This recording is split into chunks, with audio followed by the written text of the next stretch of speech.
Welcome to iNtoColumbus. I'm Jasmine Jones, and I'm excited to hear about Chelsea Pearson and the CSU soccer team going to England. Absolutely. I can't believe they got that opportunity to get play in another country. And I look forward to us getting to talk with the pair from the Big Brothers Big Sisters Absolutely. program. Yeah, it's going to be great. And it's all here on iNtoColumbus.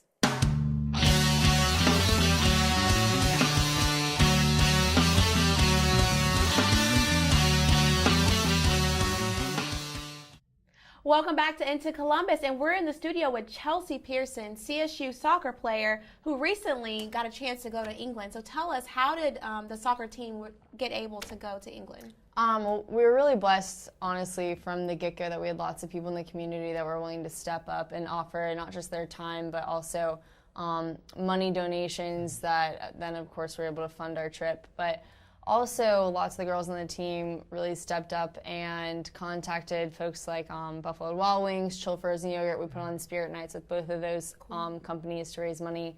Wrote letters to friends and family, just asking for donations in that way. So that's kind of how the fundraising side of things went. But as far as preparing for the trip, I mean, we prepare all fall to play teams. It wasn't really any different than that. We had a regular spring season, of course, that we play, and we practice every day, lift 2 to 3 days a week, and that was the soccer side of the preparation. That's awesome. I didn't know it was like a community fundraising type preparation. I didn't know. I thought it was like all, I don't know, hey, you want to go to England? All right, get on the plane. I don't know. Well, actually, as it turns out, when you want to send about 30 girls abroad, there's a lot of organization that has to come into play. And lots of funding, of course. Now, to my understanding, you also got study abroad class credit as well.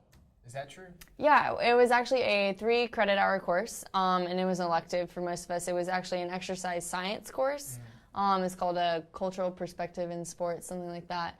But we were broken up into groups within our team. Most of them were, I guess, organized by a major, but I was kind of in this hodgepodge group of people with different majors. But you picked a research question. So for example, my team wanted to better understand the different warm-up practices of the British women's soccer teams. Oh, cool. So when we got over there, what we did after games was talk to these teams and say, okay, well, what do you do? How do you like to prepare for things? What do you see as the best way to prepare? What do you think about how we prepare? And we, asked them our questions, they gave us their feedback, and then we put it into this big report. And actually just last Friday, we presented all of our findings to some of the people who had donated to send us abroad, that's awesome. Then our professor, the rest of our teammates, coaching staff, all that. Yeah. Was there as much of a cultural difference as you thought there would be? Definitely, in the States we're really fortunate in that there's almost an expectation that women can be anything they want to be, or in a lot of communities that is the expectation. That's how it was when I was growing up. That having, or the idea that a woman can be an athlete is not a foreign concept. In lots of places in Europe, it's kind of such that, well, men definitely can be and should be athletes. Women maybe, whatever. So lots of times what I was most surprised to find was the lack of information there was on all these teams. I was trying to do a write-up, for example, of what these teams were going to be like. I couldn't find anything online because simply and frankly, not a lot of people cares. Or care. You have the EPL, the men's English professional league, or Premier League, but then the women's English Premier League doesn't get a whole lot of coverage. So I was really shocked about that especially as discrepancy. Big as soccer is there. Yeah. So what about, I guess, you guys playing another team from a whole other country? How was that? Well, the style of play is really different. For starters, the English play a very technical game. Their foot skills are very hard to keep up with if you're not expecting that.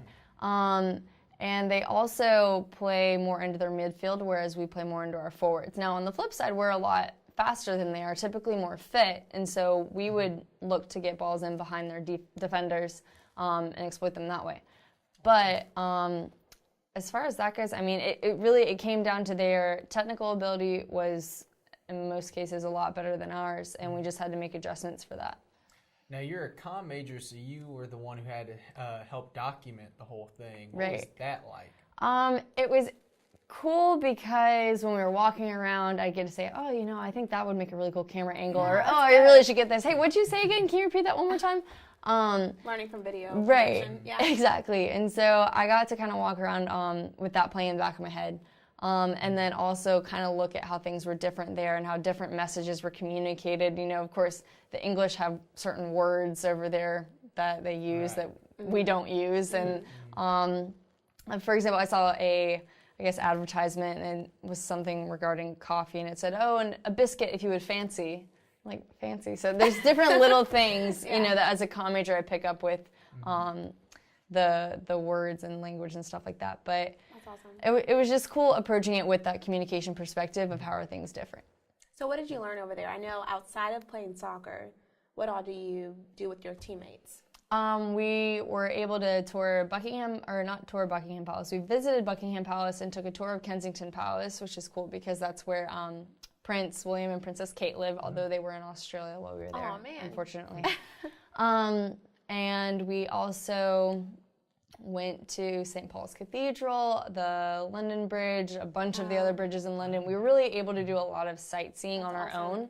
My favorite was there was a market we went to in the South End with tons of different vendors, each very, very passionate about whatever their craft was. And to me, that was the most exciting thing.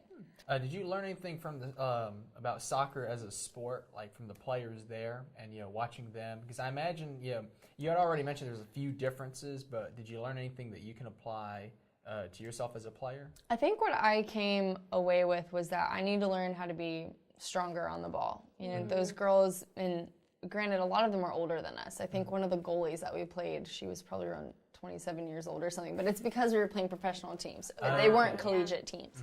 That's a big deal. Right. And so 1-1-1. Yeah. You should be proud of that. Yeah. But so I definitely came away with that. I need to be better at being stronger on the ball, finding a way to make sure I don't get pushed off, but then trying to advance my technical abilities. I think that was something that we all took away. But also really being appreciative of the things that we have here. The girls there, after talking with them, we learned they only train 2 days a week. One of those is a fitness day, but it's not really a lot of fitness, and then the other one is basically just a lot of technical work. Here, we're playing soccer in college. It's basically like a full-time job. Many of the girls are on scholarship, and we do have trainers and strength and conditioning coaches that are willing to help us get better, and those girls don't have any of that. You know, if they want to do any weight training or extra work, that is completely 100% on their own. So really just a newfound appreciation for what we're given here and the support that we have. So what's next for you? Do you see yourself like going over there and saying, wow, I could do this as a career, or are you like, I don't think so? I think, you know, growing up, you go, oh, I want to be a professional athlete, and I feel like that was a dream of mine for a very long time. But I'm really excited about my PR degree, to be honest,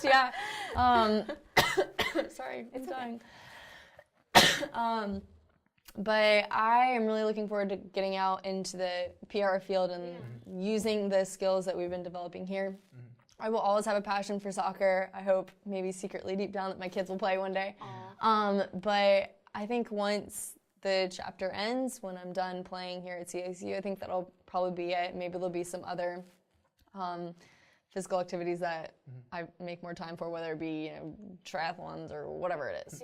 But I don't think professional soccer is really a part of the conversation now. Well, and I'm sure the skills you've learned through teamwork, you know, having to deal with different teammates, just to achieve one simple goal, if you will.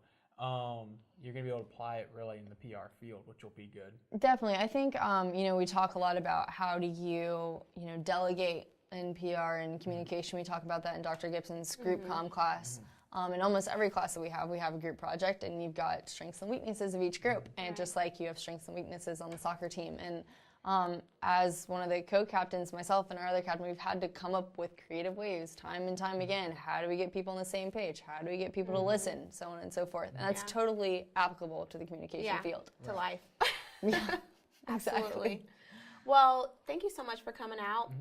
We're actually going to show the documentary of just you guys being out in England. So we appreciate it, and hopefully good luck with the PR, graduating and everything. Thanks so much for having me. Yeah, no problem. Thanks for coming out. All right, so right after this, we'll be back and check out the documentary from the England trip with the CSU soccer team. The journey across the pond for the Lady Cougars began Sunday night as they packed up and headed to Hartsfield-Jackson Atlanta International Airport. Waiting for the flight brought about plenty of soccer-related activities entertaining onlookers, but provided more time to think for those antsy about the trip over the Atlantic. It's sad. The first time I flew was right after 9/11, so it's just always freaked me out. Not a big fan. Also, we're going to be on this plane for about 9 hours or something like that, and I'm terrified. Don't worry though, everyone arrived in London in one piece. We were all holding hands, scared, terrified, and I slept about too far. about 5 hours of it, so that was nice. And then the turbulence woke me up, and then I was scared again, and then I just popped in another movie, and I was back asleep again. So overall, it was pretty good. From there, it was off to the Spencer House in Oxford to set up shop for the next 7 days. The Spencer House provides CSU students a great opportunity to study abroad, but 24 girls in one house will make things interesting. Well, it's definitely going to be interesting seeing as there's going to be 24 of us all in one house with very limited bathrooms. There's not many plugs also, and I know the girls are all about their cell phones and hair. The Lady Cougars will head to Portsmouth on Tuesday to play in the first of their 3 games. From the Spencer House in Oxford, England, I'm Chelsea Pearson. Saturday, the Lady Cougars opened the day with an early trip to London and Buckingham Palace to check out the home of royalty in England. Following that, the ladies were off to see Fulham and Norwich square off in an English Premier League match. Yeah, it was what I expected because like England, it's compared to soccer in England's compared to football in America. So like it was kind of the same idea as football in America, like college football games. Like everyone was screaming and yelling and hollering and just getting excited for their team. I thought the soccer game was awesome. Like Malin said, it was comparing American football to football in England, and people were crazy. I think sometimes crazier than some football games I've even been to in America. But watching them on TV is totally different than watching them live. It's so much more interesting live, and hearing everyone scream and chant for their teams is unbelievable. Like I would love to go to another one and see maybe a bigger team someday. Sunday, CSU will play its final match of the trip as they take on the Millwall Lionesses. Reporting from London, England, I'm Chelsea Pearson. Welcome back to iNtoColumbus, and we're in the studio with big brother Patrick and little brother Kavian. Hey, thanks for coming to the show tonight. Thanks for having me. So I'm just interested to know, tell me how you guys met and were matched with big brothers and big sisters. Well, I started out the process by going down to their office. It's in Midtown Columbus, Okay. right behind the Rothschild and Rothschild law firm. But just went down there and signed up to be matched with someone and got lucky and ended up getting a good little brother out of it. I think Kavian's pretty happy with the match as well. What do you think, Kavian? Yep. We have a lot of fun together, don't we? So, Kavian, what's it been like having Patrick in your life? Good. Oh, okay. What all do you do together? I go to Chick-fil-A and eat. You like Chick-fil-A? Yeah, we like Chick-fil-A a lot. Chick-fil-A is a good organization, a good corporation rather. And like sometimes go to the movies. Yeah, we do go to the movies every now and then, don't we? So how long have you guys been matched? I've been matched for I think about 3 months, Kavi.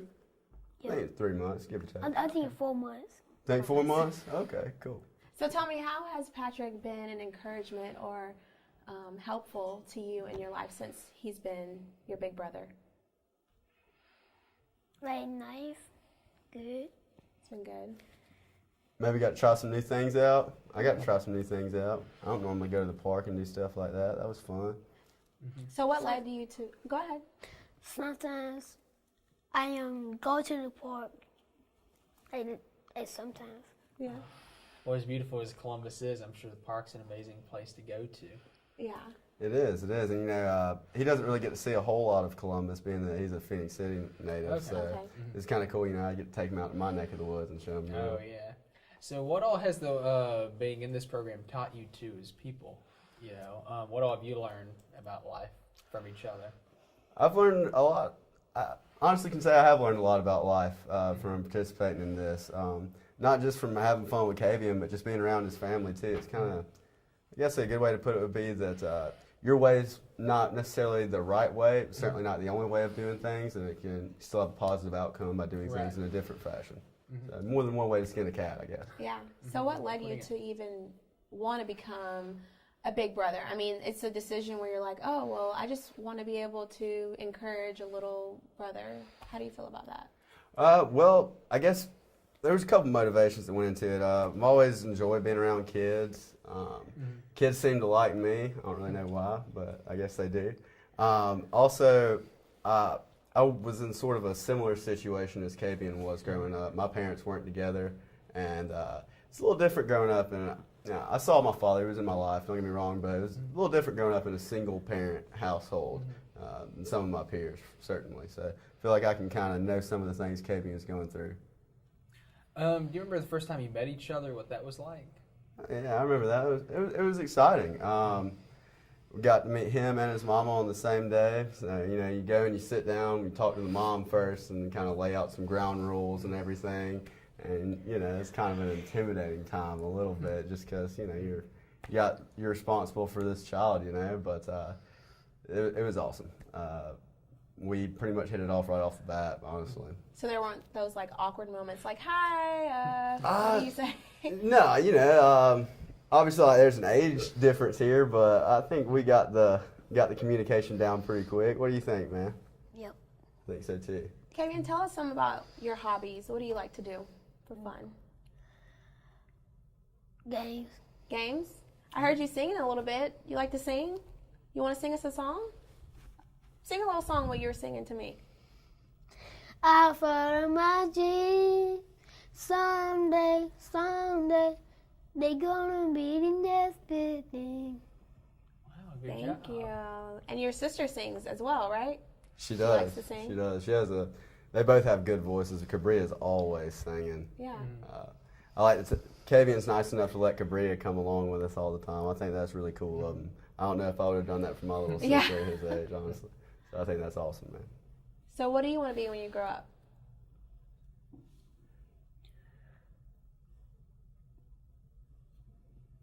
Teacher. A teacher. Oh, okay. Math or science, maybe? Math. And science. And science. Oh, okay. I noticed you changed your mind a lot about that. So That's what a did good you say thing, before? man. Before you wanted to be a police officer. Okay.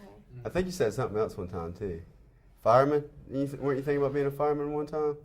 Out in Hurtsboro at your grandma's house? No? I'm tripping? Sorry, man. Those are all good jobs, though, Kavian. Definitely. Now, there was an annual bowling fundraiser recently with the program. What was that like, getting to go out and bowl together and bowl with other people in the program? Sweet. Oh, okay. So you got to meet other kids your age, too? No? Just hang out with your big brother. Got to bowl a whole lot. Yeah. And it was a lot of fun. It was really cool, the bowling alley, to put that on. And next year, I think I'm going to try and take a more active role in it. We kind of just went out and took advantage of the fun. Yeah. Ain't nothing wrong with that. Right. They been down video. That video? Yeah, I got that video. Maybe we can show it to him afterwards. He bowled almost a strike through his legs. That's I told him awesome. to do it kind of, as a joke, and it worked out pretty good, huh? We actually went to the annual fundraiser, and we got some footage that we'll play. So I want to say, Kavian, you might be in there, so I might have to show it to you. Cool. Yeah. So we're going to play just a fun game to see how well do you know Kavian, and Kavian, how well do you know Patrick, okay? So I'm going to give you some sheets of paper. No pressure. No pressure. You'll be black, and you'll be red. All right. All right. Let's see how well y'all pay attention to each other, right? Let's see. Okay, so we'll start off a little easy. Tell us you tell me what Patrick's favorite color is, and Patrick, you tell us what Kavian's favorite color is. Red. Red? You gotta write it down. Good thing I knew this about Jasmine. I know. I'm feeling really bad. We should probably get to know each other a little more.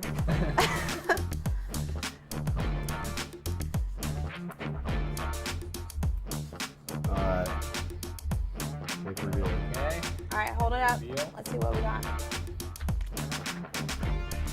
So I had to break down to two. It's either blue or green. Which one? Was it either one? Green? Okay, that's what I thought. Get a point for that. Yeah, geniuses always choose green. Baby. How about you? Are you red? What you got? That's definitely up there. I kind of fluctuate back and forth too. Neither one of us kind of make up our minds on much. But Yeah. I like Very Rick. much think alike. Well, that'd be cool. His color of passion, same as good. Tell us, how old is Patrick and how old is Fabian? Write it down. Just, do a guess. Yeah, just guess. It's okay.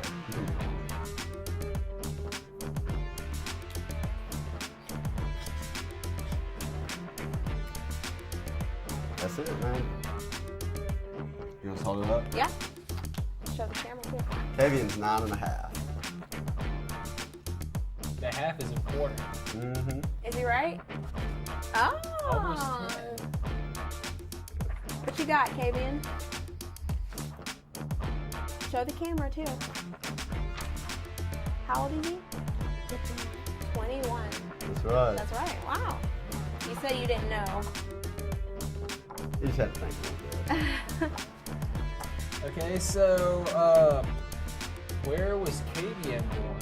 Where was Patrick born? Okay, I can know the answer to this. We go another sheet of paper, bro?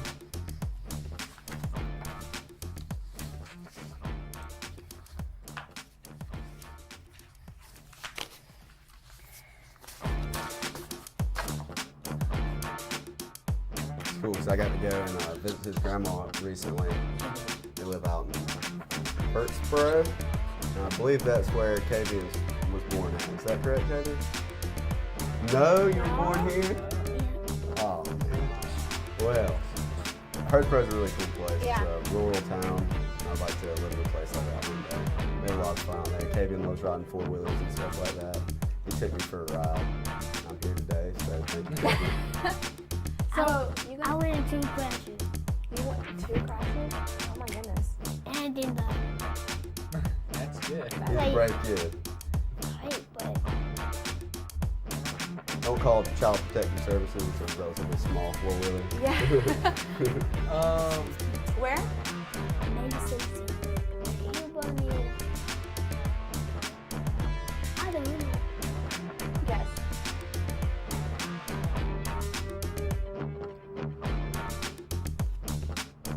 I was born right here, man. In Columbus. In Columbus, just like you. See, y'all are getting to know each other. That's right. Where is your favorite place to eat? Another sheet?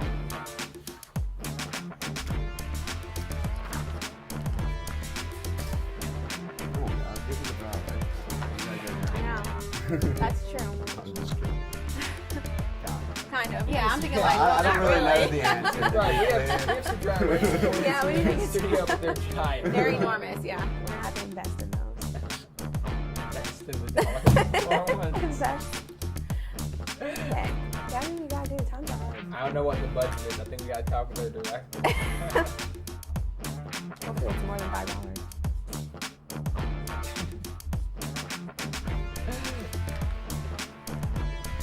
You want to hold yours up first? Chick-fil-A. I do like Chick-fil-A. Chick-fil-A. It is delicious, You can't go wrong with your play. especially when it's free. Yeah. Great food, that's good. Yeah. That it is. So what's Kavian's? Kavian likes Little Caesars pizza. I think that's Kavian's favorite food. But we eat Chick-fil-A so much, I just have to write it down. Yeah. So you were saying earlier that you went to Hurtsboro to see his grandmother? That's right. So I'm guessing that you're really involved with the family, not just Kavian, but you're really learning more about the family. I am. It kind of just goes with the territory, I guess. But a lot of times, like I said, I think I've mentioned this before, Kavian always lets his sister tag along, his twin sister. Her name's Sabria. She's got a beautiful voice. Really cool kid. So, yeah, I like to hang out with all of them. She can put up about a lot. Like, hold on, class made me video because she can sing. She can sing. I've never been able to be a good singer. Just wish I could. It is a fun talent to have. But Yeah. So we have a couple more questions before we let you go. When, if you could go anywhere in the world, where would you guys go? Where do you think Patrick would go?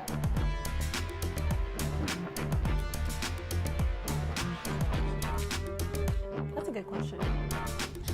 I just want to brag on myself for a second for writing that question. That is a good question.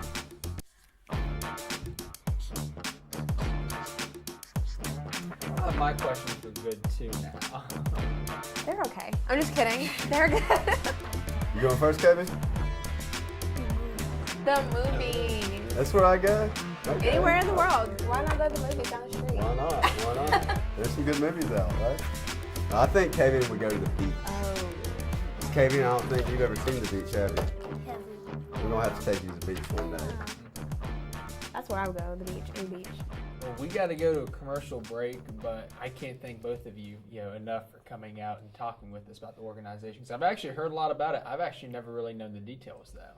Yeah, we really appreciate it, and we'll be showing a little bit about the bowling alley annual fundraiser, and hopefully we'll see Kavian in it. Thanks for coming out, Kavian. Thank you. You're welcome. All right, we'll be back right after this.